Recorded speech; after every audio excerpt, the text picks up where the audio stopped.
Ladies and gentlemen, welcome to Trail Mix, where the nuts might be a little stale, but the company is always fresh. Heave! Push harder, men! Steady now.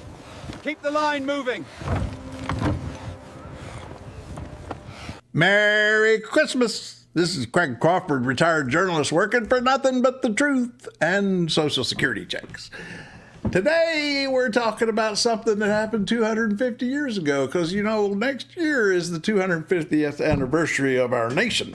The Declaration of Independence signed. But you know what?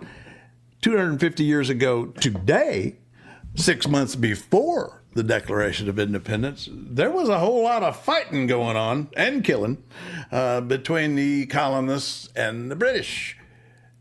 And particularly what we're focusing on is something that's not about painting the revolution in gold leaf, men in wigs standing tall, signing parchments, looking like they knew exactly what they were doing. 250 years ago today, on Christmas Day, 1775, the whole thing was about 5 minutes away from collapsing like a cheap tent in a gale. George Washington was stuck.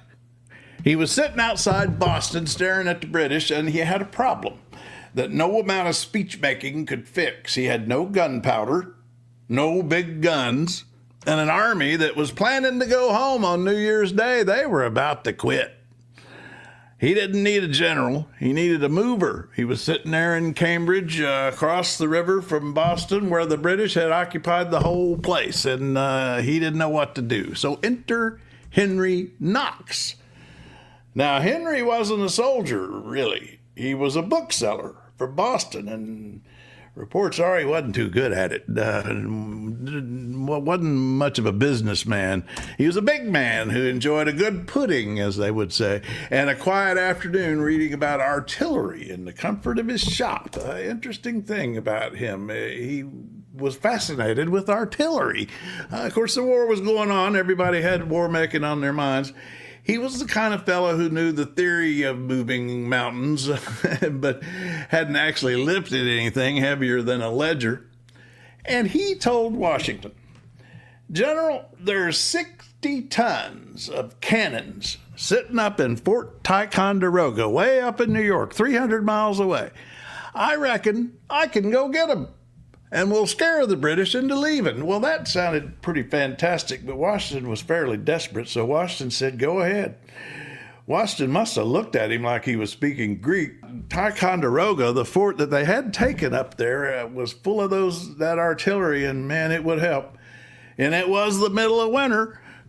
Through the Berkshires, there were no roads, just trees and snow. How was this going to happen? But off Henry went.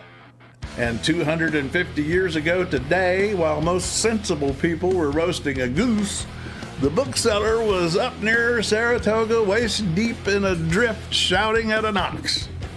On his way to Boston, he had built 42 sleds. He hired 80 yoke of oxen. He's fairly rich, I think family money. And he loaded them up with mortars they called the Old Sow and long-barreled cannons that weighed 2,000 pounds apiece, a single cannon, 60 tons of iron. Now, there was 2 feet of snow out there. It was a nightmare. The sleds broke. The oxen gave up. The ice on the Hudson River cracked and swallowed a cannon whole. And Henry, stubborn as a mule, he fished that cannon back out of the water. He dragged that noble train, as he called it, over the mountains through the blizzard. It took him 10 weeks. But when he arrived, Washington didn't say much. He just pointed those guns at the British out there in Boston.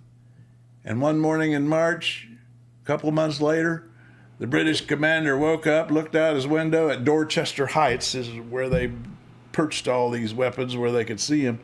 He saw those barrels glinting in the sun and decided he had urgent business in Nova Scotia. They packed up and left. The British evacuated Boston. Washington won his first victory without firing a shot. And he saved Boston. And he expelled the empire, all without a single shot. So on this Christmas in 2025, 250 years later, here's to the booksellers, and here's to all those folks who dragged all that tons of iron through the snow to save Boston and ultimately give us a victory that led us to victory over the British in the entire Revolutionary War 8 years later. These were the people nobody watches and seldom remembers in history, but you know what? They're usually the ones that saved the day. Heave! Push harder, men! Steady now. Keep the line moving.